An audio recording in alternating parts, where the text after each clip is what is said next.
Selamat pagi, kita bertemu kembali pada mata kuliah Teknik Pengelolaan Air Pertanian atau Irigasi dan Drainase pada pertemuan ke-10. Pada pertemuan kali ini kita akan membahas mengenai metode irigasi, yaitu irigasi curah dan irigasi tetes. Yang pertama, kita bahas irigasi curah atau sprinkle irrigation terlebih dahulu. Jadi, irigasi curah merupakan metode pemberian air ke seluruh lahan yang akan diirigasi melalui jaringan pipa bertekanan ke sprinkle nozzle atau semprotan yang disiramkan ke udara kemudian jatuh ke tanah. Jadi, seolah-olah ini seperti hujan buatan. Umumnya pengelolaannya lebih baik dibandingkan irigasi permukaan karena petani bisa mengontrol kecepatan semprot, durasi, dan frekuensi pengaliran. Jadi sistem irigasi sprinkle diklasifikasikan menjadi yang pertama sistem permanen atau solid set, fixed set. Jadi air didistribusikan ke lahan melalui pipa yang sudah terdistribusi atau dipasang berupa jaringan ke seluruh areal ya, atau mencakup seluruh areal yang dipasang pada awal periode irigasi dan dipindahkan di akhir periode irigasi. Jadi pada sistem permanen ini pipa dipasang di awal irigasi ya, pada saat awal tanam, pada saat air membutuhkan air irigasi. Kemudian setelah selesai irigasi baru pipanya dilepas. Kemudian sprinkle dipasang pada pipa sesuai dengan titik-titik yang sudah ditentukan. Kemudian sistem permanen memerlukan tenaga kerja di awal dan akhir periode irigasi. Jadi di awal tadi yang memasang, kemudian yang melepaskan atau memindahkan di akhir periode. Sementara itu pada saat periode irigasi atau pada saat masa tanam tidak diperlukan banyak tenaga kerja, hanya untuk maintenance atau perawatan saja. Kemudian pipa utama yang mendistribusikan air dibenamkan di dalam tanah, biasanya menggunakan pipa plastik PVC. Kemudian yang kedua, irigasi portable atau semi portable, hand move and mechanical move. Distribusi air melalui sambungan pipa yang sudah terpasang alat penyembur atau sprinkler gitu ya, pada jarak tertentu. Kemudian sprinkler terpasang pada sebuah pipa penembak. Kemudian pipa dan sprinkler dapat dipindahkan ke area irigasi lainnya. Jadi portable, jadi bisa dipindahkan. Kemudian biaya awal rendah tapi memerlukan banyak tenaga kerja karena untuk memindahkan pada saat penyiraman. Kemudian sistem irigasi portable atau semi portable ini dapat digunakan pada banyak jenis tanaman. Kemudian yang selanjutnya adalah side roll system. Sistem ini sangat cocok pada areal yang berbentuk persegi panjang, ya, artinya arealnya sistematis, sejajar begitu ya. Karena sistemnya berjalan, jadi arealnya sebaiknya sistematis. Kemudian garis lateral berada sejajar roda atau pipa lateralnya berada sejajar roda. Kemudian pipa dipasang sebagai sumbu atau as roda. Kemudian tinggi roda disesuaikan agar sumbu roda tidak tertutup kanopi pada saat digerakkan. Roda digerakkan dengan mesin untuk memindahkan posisi penyiraman. Kemudian yang selanjutnya adalah traveling gun. Traveling gun ini menggunakan sprinkle dengan tekanan dan volume tinggi ya, seperti menembak atau tembakan air gitu ya, yang dibawa dengan trailer atau pengangkut. Kemudian air dialirkan melalui pipa fleksibel yang melintang di antara trailer. Nozzle atau gun ditempatkan selama waktu yang dikehendaki, kemudian dipindahkan ke tempat lain pada areal yang belum teririgasi atau terbasahi. Kemudian sistem ini dapat digunakan untuk berbagai jenis tanaman. Meskipun menghasilkan air yang besar, sangat cocok untuk tanah dengan tekstur kasar dan tanaman dengan penutup tanah yang baik.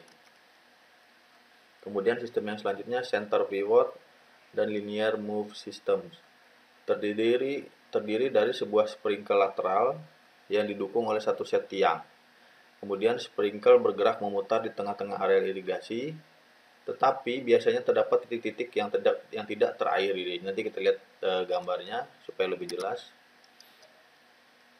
Nah, irigasi curah ini mempunyai kesesuaian pemakaian, umumnya cocok untuk semua jenis tanah, terutama pada tanah sedikit berpasir gitu ya. Jadi infiltrasinya lambat. Kemudian dapat digunakan pada semua jenis tanaman semusim dan pembibitan, tergantung pada keuntungan ekonomis yang akan didapatkan. Kemudian dapat digunakan pada semua jenis topografi. Kemudian kelebihan irigasi curah yang pertama, penggunaan air dapat dikontrol. Jadi ada valve atau ada katup yang bisa kita kontrol untuk mengendalikan air yang kita butuhkan atau kita keluarkan. Kemudian desain dapat dirancang sesuai dengan jenis tanaman, tenaga kerja yang tersedia, dan energi. Kemudian dapat dilakukan bersamaan dengan aplikasi pupuk cair. Jadi irigasi curah ini juga bisa diaplikasikan bersamaan dengan pupuk cair atau fertigation gitu ya. Kemudian iklim tanah dapat dijaga, kemudian mempercepat perkecambahan dan penentuan panen. Sedangkan kekurangannya tentu saja biaya investasinya besar. Kemudian keseragaman distribusi air dapat terus menurun seiring dengan waktu. Jadi semakin lama keseragaman distribusi airnya menurun gitu ya, karena sprinkle ini menggunakan mesin, kemudian lama-kelamaan daya mesin untuk menembakkan air itu berkurang sehingga distribusinya pun tidak merata. Kemudian keseragaman distribusi air sangat dipengaruhi angin, karena air ditembakkan ke udara sehingga apabila ada angin, air akan dipengaruhi oleh arah angin. Kemudian kanopi tanaman lembab ini menyebabkan timbulnya penyakit karena air ditembakkan ke atas, kemudian jatuh ke kanopi tanaman, menyebabkan kanopi tanaman lembab. Nah, bisa menyebabkan timbulnya penyakit. Kemudian dapat merusak tanaman muda pada saat penyiraman. Itu tadi ya, karena sistemnya ditembakkan, kemudian butiran air yang jatuh ke kanopi, terutama pada tanaman muda, bisa merusak tanaman. Kemudian untuk sistem irigasi sprinkle ini ada beberapa pertimbangan yang bisa kita gunakan untuk memilih tipe sprinkle-nya. Pertama, kemudahan untuk diterapkan tanaman, kemudian areal dan bentuk lahan, kemudian kebutuhan dan ketersediaan tenaga kerja, kemudian ekonomi dan fasilitas penunjang sistem otomatis. Jadi karena digerakkan oleh mesin, jadi sprinkle yang kita pilih juga tergantung pada fasilitas mesin penggeraknya. Apakah kita mempunyai mesin penggerak yang mempunyai tekanan besar sehingga sprinkler yang kita gunakan mempunyai lubang atau nozzle yang besar, tidak ada masalah, bisa menjangkau areal yang luas. Nah, jadi ini komponen irigasi curah. Jadi ini sumber air, kemudian ini pipa utamanya gitu ya, atau pipa lateralnya, pipa utamanya, main line-nya. Kemudian ini pompa yang akan memompa air dari sumber dialirkan ke main line-nya ya, atau pipa utamanya. Kemudian dari pipa utama akan didistribusikan ke pipa lateral. Nah, di pipa lateral ini terpasang sprinkle pada titik tertentu sehingga distribusinya, jadi ini sprinkler ini airnya akan menyembur ya ke sekitarnya, kemudian distribusinya akan menyirami tanaman di sekitarnya, dan ini juga sehingga semua tanaman bisa mendapatkan suplai air yang cukup.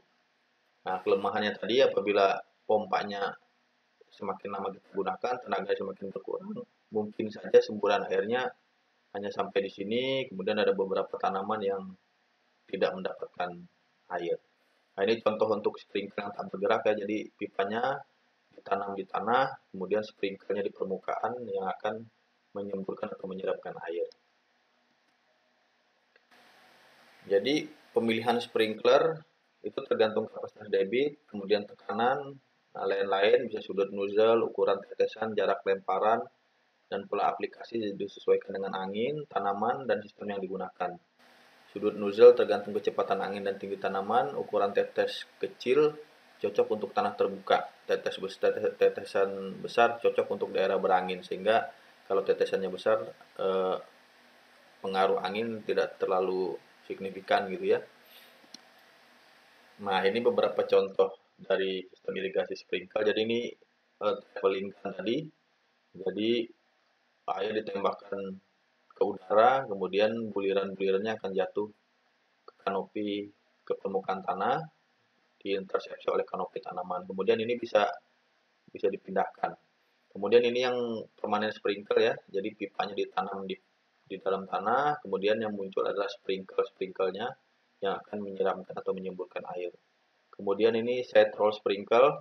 Jadi digerakkan. Jadi digerakkan, kemudian airnya akan mengalir.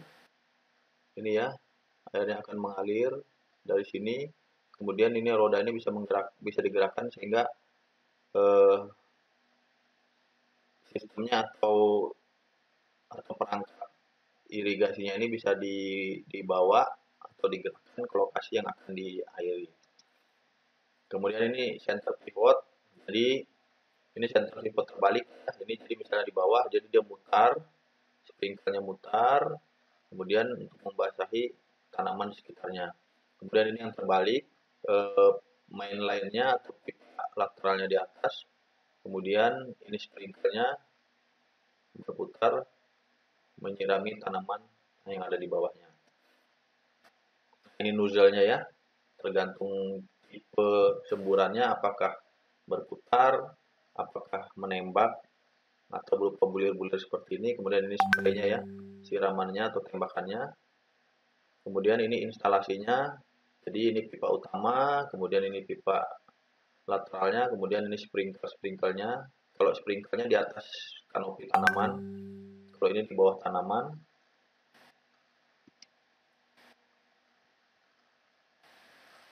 Jadi itu tadi pembahasan mengenai irigasi sprinkle. Kemudian kita masuk ke irigasi tetes atau drip irrigation. Irigasi tetes merupakan sistem pemberian air dengan aliran yang tetap konstan dengan tekanan rendah. Jadi tekanannya rendah saja. Jadi berupa drip air yang keluar dari nozzle, dari pipa itu hanya berupa drip saja. Kemudian air yang keluar berupa tetesan langsung pada daerah perakaran tanaman di bawah permukaan tanah ya, yang dikeluarkan melalui satu pemancar atau emitter. Jadi bisa di bawah permukaan tanah, di daerah perakaran. Kemudian air akan menyebar di tanah baik ke samping ya secara horizontal maupun ke bawah karena gaya kapiler dan gravitasi. Bentuk sebarannya tergantung jenis tanah, kelembapan, permeabilitas tanah, dan jenis tanaman. Pengaturan tinggi tekanan biasanya tergantung pada sumber air, pada katup pengaturan aliran, alat pengukur, dan saringan. Nah, sistem ini sangat cocok untuk daerah dengan sumber air terbatas karena lahan hanya dibatasi pada daerah perakaran. Jadi airnya benar-benar hanya diaplikasikan di daerah perakaran sehingga tidak banyak air yang terbuang. Kemudian sistem ini juga bisa diaplikasikan bersama pupuk atau fertigation dan pestisida tertentu atau chemigation. Kemudian menjaga permukaan tanah tetap kering sehingga mengurangi pertumbuhan gulma. Jadi karena aplikasinya di sekitar perakaran, permukaan tanahnya tidak terlalu lembab, ya tidak memicu pertumbuhan gulma. Kemudian kesesuaian pemakaian irigasi tetes biasanya cocok untuk tanaman semak ya, yang jenis semak di permukaan, kemudian pohon dan menjalar. Kemudian tanaman dengan nilai ekonomi tinggi. Kemudian selanjutnya, sistem ini juga bisa dipakai di semua jenis slope atau topografi, bisa dipakai di semua jenis tanah. Kemudian harus menggunakan air yang bersih sehingga untuk air yang bersih untuk mencegah tersumbatnya emitter atau nozzle-nya. Kemudian air harus bebas sedimen, ganggang, endapan pupuk dan lain-lain. Jadi prinsipnya adalah air yang digunakan adalah air yang bersih sehingga tidak menutup atau menyumbat lubang-lubang emitter. Nah, jadi ini komponen irigasi tetes ya. Jadi ini sumber air, kemudian ini pompa atau control head-nya, kemudian ini pipanya, pipa main lainnya, pipa utama, kemudian ini pipa lateral ya, ini pipa utama, Kemudian ini valve ya, valve yang bisa mengatur masuknya keluar masuknya air. Ya, ini valve-nya. Jadi air dialiri, kemudian dari sini dibuat pipa lateral di baris tanaman, kemudian di sini dibuat lubang-lubang di pipa lateral untuk mengeluarkan air secara drip.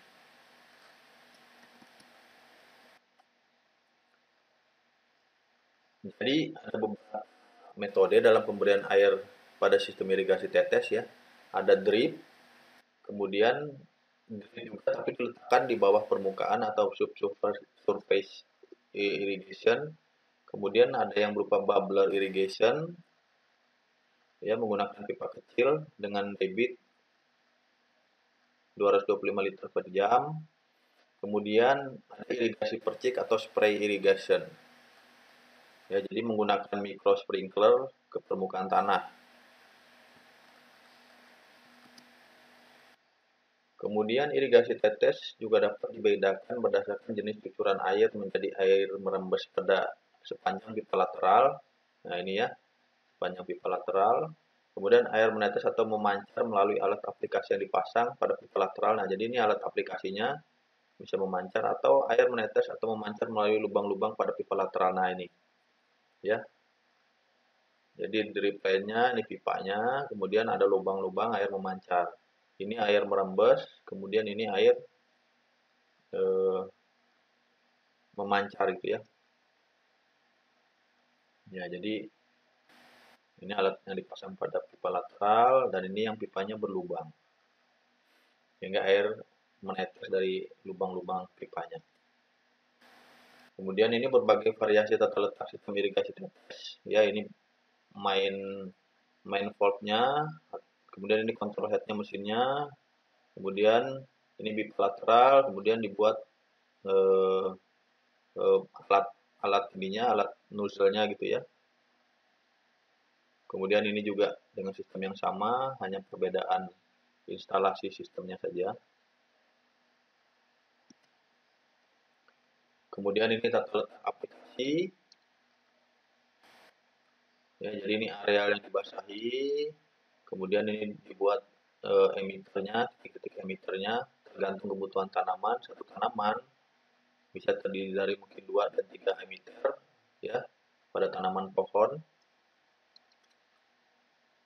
di daerah prakaran. Nah, ini juga sama begitu ya. Jadi misalnya ini titik tanam, kemudian ini daerah yang dibasahi, kita buat lubang-lubang di lateral atau di emiternya di sekitar prakaran. Ini juga sama, prinsipnya adalah membasahi areal prakaran. Keuntungan dari irigasi tetes, yang pertama, efisiensi penggunaan air tinggi.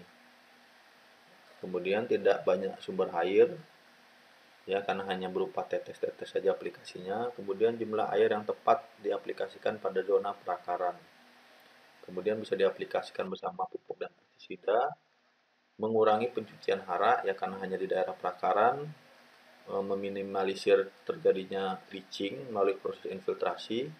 Kemudian kebutuhan tenaga kerja dan biaya operasional ya dikurangi.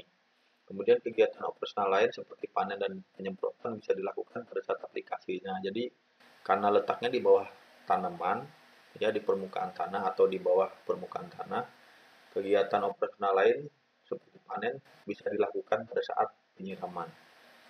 Masing-masing tanaman mendapat jumlah air yang seragam di zona perakaran, kemudian energi yang digunakan rendah karena tekanannya rendah.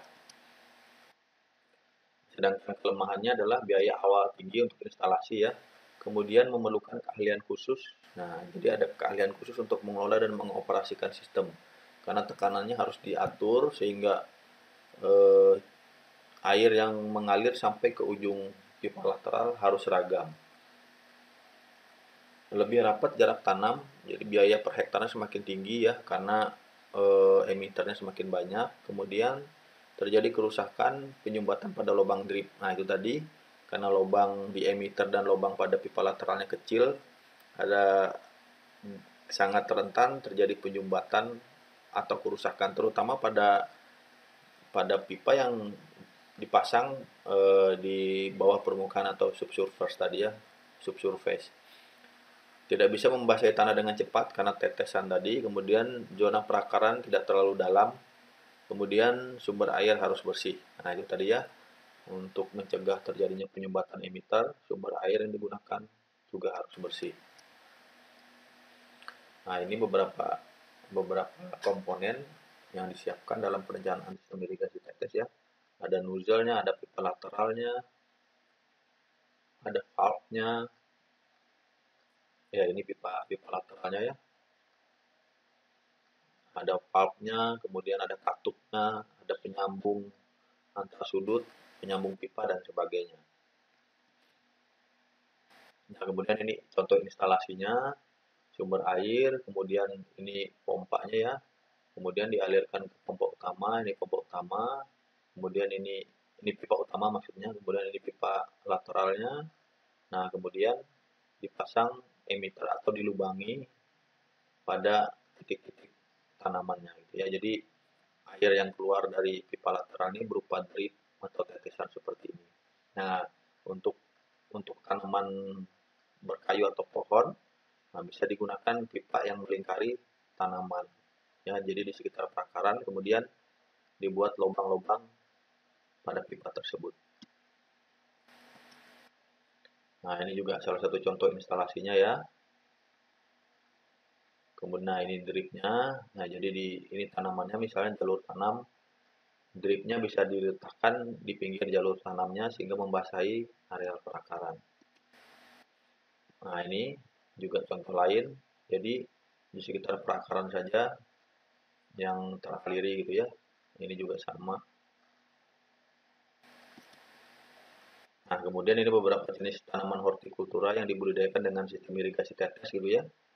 Jadi dipasang atau diinstal mengikuti jalur tanam atau di bawah tanaman di sekitar perakaran atau di samping jalur tanam. Nah, jadi saya pikir itu saja untuk materi pada pertemuan kali ini tentang irigasi curah dan irigasi tetes, sprinkle dan drip irrigation. Eh, Apabila ada hal-hal yang ingin ditanyakan, silahkan dituliskan saja pertanyaannya di fitur forum atau diskusi kita ya. Nanti saya akan jawab pertanyaannya di fitur yang sama. Silahkan dibaca juga literatur yang sudah saya berikan atau silahkan dicari literatur dari sumber lain untuk memperkaya eh, materi atau pengetahuannya. Terima kasih atas perhatiannya. Kita ketemu lagi di pertemuan selanjutnya. Selamat pagi.